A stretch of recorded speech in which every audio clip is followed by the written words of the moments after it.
Hello there. Another building was set alight in the Republic of Ireland on Sunday. And that is what happens when governments lose the trust of the people that put them in power.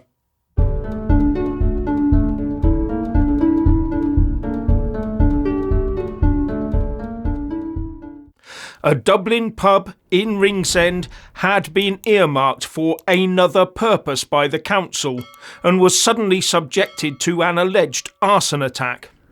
And the immediate response was that it was yet another building that had been converted to house asylum seekers, something of a hot topic in the Republic of Ireland at the moment. However, the Shipwright pub, also known as Sally's Bar, was intended to house homeless families. Well, according to the Irish government, it was. The building had been at the centre of false rumours, said the Irish Times, spread by far-right campaigners that it was to be used to house dozens of asylum seekers. It has been the scene of several protests in recent weeks.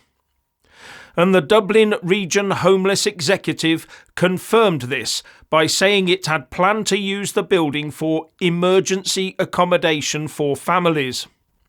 We have a number of families who are currently homeless and seeking accommodation in the area, so it is very disappointing, said the DHRE. That the situation has reached the stage where a rumour can elicit this type of response despite government claims to the contrary should worry the Irish authorities. Because maybe those involved did not believe the government claims about its true intention where the use of the former pub was concerned. Maybe they thought that homeless families was a camouflage term for asylum seekers. Who knows? But just ask yourself, how will your local council in the UK be housing the large number of successful asylum seekers once they get their claim accepted and the government ejects them from their hotels? Where will those successful asylum seekers live? And how will councils frame that as they are forced to find more and more houses for them? So who do you trust? Do you actually believe the Irish authorities might lie about the potential use of the building? Or do you think that those on the so-called far right may have made a bit of an error? Very hard to say, really. But of course we must trust the mainstream media and authorities at all times, mustn't we? I mean, why would they lie? They never have in the past. Have they? Now the government, aided and abetted by the woke media, has been brick-batting the UK population, just like governments around the developed world have been doing in the EU, the US and Canada, brick-batting their citizens into accepting an endless stream of newcomers. And it seems a good proportion of these newcomers aren't too keen to play the Western game of obeying the law and respecting the culture of their host country. Judging by social media, many people have come across this less than thankful behaviour and are now turning a mite hostile against it. Do you remember all those politicians and lefties holding up those placards when the borders were thrown open, saying basically that all are welcome to come and do exactly as they please? Remember them? Not much of that about now, is there? No, many are now trying to manoeuvre themselves out of that particular limelight. We seem to be running out of welcome juice at the moment. Oh yes, there'll still be a few of them, but they can no longer pretend to be the majority, nor can they continue to bully the rest of us into compliance when we can plainly see exactly what is happening. The increasing number of videos that some perpetrators or their mates gleefully and openly put up on social media after targeting someone more vulnerable than themselves, or videos uploaded by onlookers, is utterly sickening. And don't tell me that Sadiq Khan's idea of calling out, "Mate," to stop it will make one iota of difference with some of these people. In fact, you'd be a fool to intervene, get away and call the police. As a certain demographic increases their antisocial behaviour and continues to break out across Europe, I fear a very hostile backlash is on its way this year. And sides will be drawn, and sides will be taken by nearly everyone. All I read on social media nowadays are comments expressing a deep anger at the decisions by our compromised politicians and media to permanently change the demographics of Europe, and using the police to enforce a two-tier legal system to spur it on. These decisions were made without the consent of the people of Europe, and thus the people are turning towards potentially more robust political parties that actually represent the people. Except in woke Britain, of course, where we will still vote Labour in, unless something else grabs the imagination of the people in the meantime. And that time, I don't think, is far away at all. The number of comment threads on social media and newspaper articles that are now turning decidedly against this concept of enforced multiculturalism is growing by the day. The people are feeling emboldened to tell us exactly what they really think, rather than hiding their views in case some woke lefty lobs an accusation at them of being an ist of some sort. And the attempt to label them into silence by calling them far right just for wanting to defend their way of life is now falling on very deaf ears. But the overall message here is that the people have lost confidence in not just their government, but in their politics in general, because it has failed the people. They are now acutely aware that UK politicians are no longer here to serve the electorate that voted them in, nor the taxpayers who fund them. Our politicians have a higher calling to serve global experts and redistribute our wealth around the world, while helping outsiders to erase our own heritage right before our very eyes. Also, the politicians can virtue signal and build their legacy. And we are meant to be thankful for it and welcome it. I say no. Richard.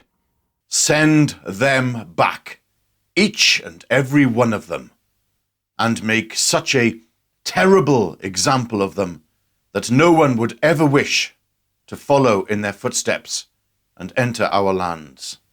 I speak, of course, of the increasing population of seven-legged rabbits with, yes, those diseased, perverted rabbits with rabies that are infesting our country. Yes, these rabbits with their halitosis and that irritating clicking noise they make when they walk. Pesky little blighters. Oh, who did you think I was referring to? What? Who? Oh, you silly little far-right racists. Don't you like your children being attacked by these hideous creatures? But yes, send them back, because the men of Britain have had enough of the noises they make and their barbaric, satanic practices. They threaten the safety of our children and spit upon our way of life. Send these diseased rabbits back to where they came from, or anywhere, matters not. Diseased, evil-minded rabbits with interbreeding deformities should not be treated with respect and just the disdain they so deserve. I don't care where you send them. I cannot watch these vermin destroy our society anymore. It needs to end now. I mean, I suppose we could single them out based on how rabbitish they are and how far their seventh leg protrudes, upon which we could lay fair prejudice. But enough of all that silliness about rabbits. And dear viewers, I would like to say I hope your Christmas went well and wasn't as crap as mine. So, on to a very serious matter indeed. You see, Christians are now fleeing most Middle Eastern countries and moving to one country in the Middle East, where they feel safe. Israel. Yes, that's right, the most persecuted group of people in the world, Christians, are moving to live alongside their Jewish brothers and sisters after the skyrocketing persecution of Christians at the hands of Ooh, I can't remember what they are called. But in Israel, the population of Christians has seen a 1.3% increase in growth in just 1 year to under 188,000. So Christians now make up 1.9% of the Israeli population. 75% who are Arab Christians. Yemen, Libya, Iran, Afghanistan, Iraq, Morocco, Qatar, Egypt and Turkey are in the top 50 countries currently persecuting Christians.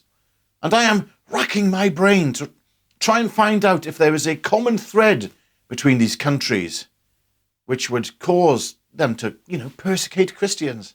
But sadly, I see no commonality, except, the demographic and political systems are all under the law of the unmentionables. If there was ever a demographic almost justifying the concept of a greater Israel with vastly expanded borders, it would be the unmentionables, as they force Jews and Christians out of the Middle East and now Europe into the borders of Israel. I mean, if Jews and Christians are being forced out of the Middle East and Europe, they may need to move to a country which is friendly to them and pledges to keep them safe. And maybe that host nation will need to expand their borders to accommodate such an influx of people. Maybe a country like... which country could expand its borders? I don't know. Oh, and look at the recent massacres of Christians in Uganda and Nigeria. No marching on the streets for them by the left, the liberal left. No. Why not? Anyway, what do you Herberts and Henriettas think about what has been said in today's video? Leave your mumblings and your bumblings in the comment section below for Jeff and I to read. And get over to our Locals channel and sign up and help support us. And you will get extra content then with that over there. And I ask that our current Patreons migrate over there too. And a huge thanks to all who support us via Patreon, PayPal and Super Thanks. But please, get more value for your financial support over at Locals. Anyway, God bless. God bless each and every one of you. And I hope this New Year's started out well for you. Bye for now.